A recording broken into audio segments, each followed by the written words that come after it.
এই ৭ শতাধিক আবেদনের মধ্য থেকে যাচাই বাছাই প্রক্রিয়াটা বুঝতেই পারছেন একদমই সহজ ছিল না, ভীষণ কঠিন ছিল। ইয়াং বাংলার সাথে যুক্ত সবাই অক্লান্ত পরিশ্রম করেছে। চলুন আপনাদেরকে একটু দেখিয়ে আসি কেমন ছিল ৭ শতাধিক আবেদনের মধ্য থেকে এই ফাইনালিস্ট নির্বাচন করার যাচাই বাছাই প্রক্রিয়া। Let's have a look.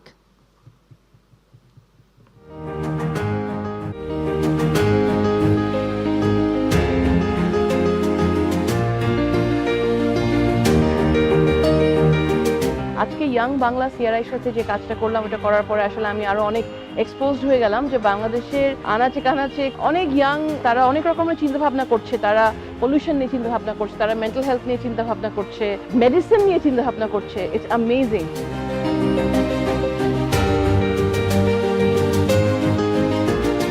যে সমস্ত গঠনমূলক কাজ যুব সমাজ করছে, আমি সেই সম্পর্কে জানতে পেরে সত্যি আমি অভিভূত হয়েছি, আপ্লুত হয়েছি। এক্সেলেন্ট একটা টিম আমরা এখানে আছি এবং আমরা আশা করছি যে ইয়াং বাংলা অ্যাওয়ার্ড এবারের যেটি হবে সেখানে আমরা আরো কিছু নতুন উদ্যমী তরুণদের পাবো। জয় বাংলা ইউথ অ্যাওয়ার্ড 2023 এটা অনেক বেশি কম্পিটিটিভ হতে যাচ্ছে। যারা উইনার হবেন তাদেরকে আমার পক্ষ থেকে অনেক অনেক অভিনন্দন।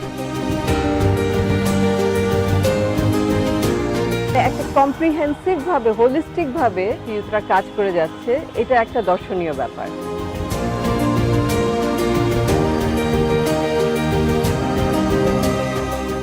সাধুবাদ জানানো উচিত এই সংগঠনগুলোর এবং তাদের কর্মকাণ্ড দেখে। কিন্তু সবাই তো আর পুরস্কার প্রাপ্ত হবেন না, কেউ কেউ হবেন, কিন্তু সংখ্যা বাড়ুক তাই চাচ্ছি।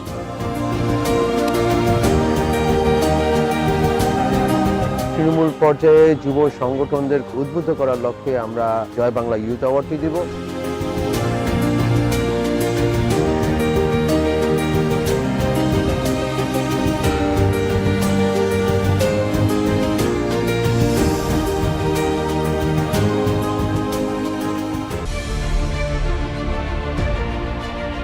সাত শতাধিক আবেদনকারী সংগঠনগুলোর মধ্যে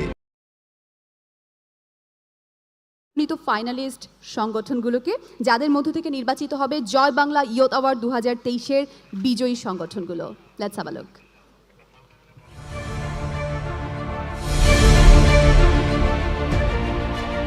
7 শতাধিক আবেদনকারী সংগঠনগুলোর মধ্যে বিভিন্ন যাচাই বাছাই সম্পন্ন করে 6টি বিভাগ থেকে 12টি সংগঠনকে পুরস্কৃত করা হবে। ফাইনালিস্ট হিসেবে মনোনীত সংগঠনগুলো হল: স্কিল অ্যান্ড এমপ্লয়মেন্ট বিভাগে যে সংগঠনগুলো ফাইনালিস্ট হিসেবে মনোনীত হয়েছেন: Ritu health and wellbeing foundation,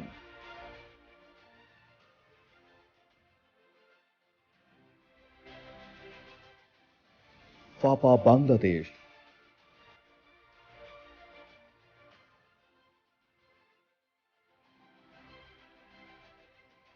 school of engineers,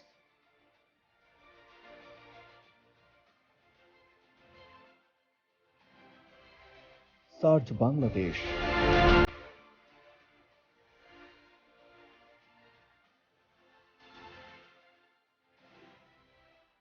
সম্ভাবনা, আর্ট অ্যান্ড কালচার বিভাগে যে সংগঠনগুলো ফাইনালিস্ট হিসেবে মনোনীত হয়েছেন: অভিনন্দন ফাউন্ডেশন,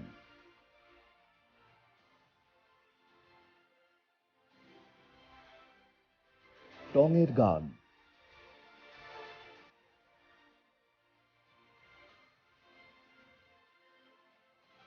এসডি একাডেমি,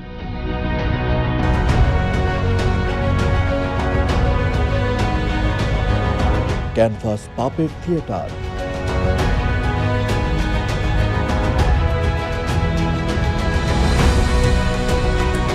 কাদামাটি,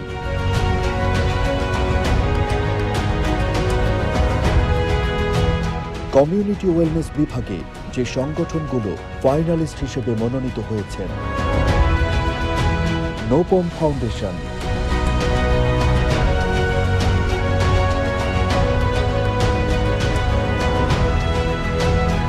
Altruistic People's Youth Organization, APYO,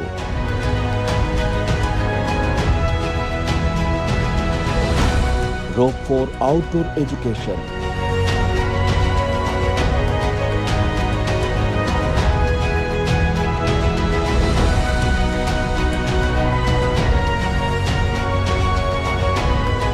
social inclusion বিভাগে যে সংগঠনগুলো ফাইনালিস্ট হিসেবে মনোনীত হয়েছেন: women's dreamer cricket academy, Rangpur;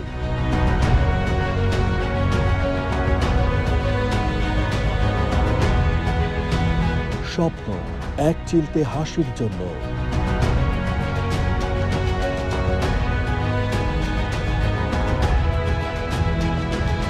মনোবল সামাজিক সংগঠন,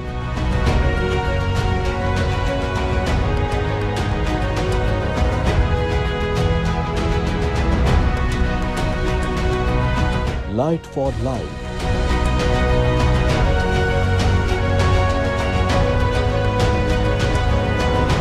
ভালো কাজের hotel,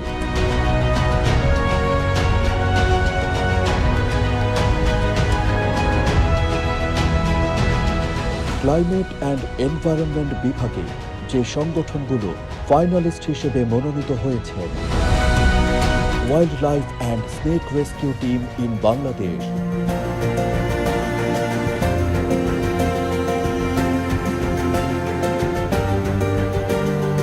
eco network global,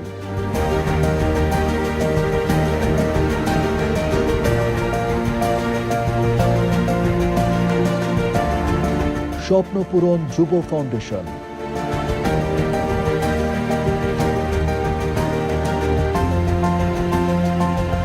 innovation and communication বিভাগে যে সংগঠনগুলো ফাইনালিস্ট হিসেবে মনোনীত হয়েছেন: ক্লিয়ার কনসেপ্ট,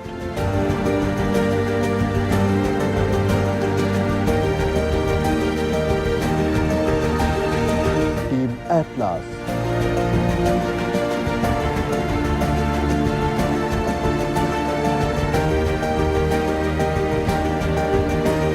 উদ্ভাবনী বিজ্ঞান club, Habiganj;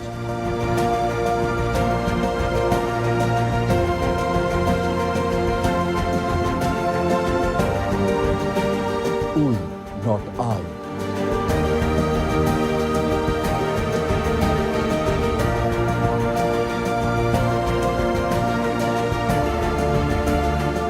youth world wide foundation,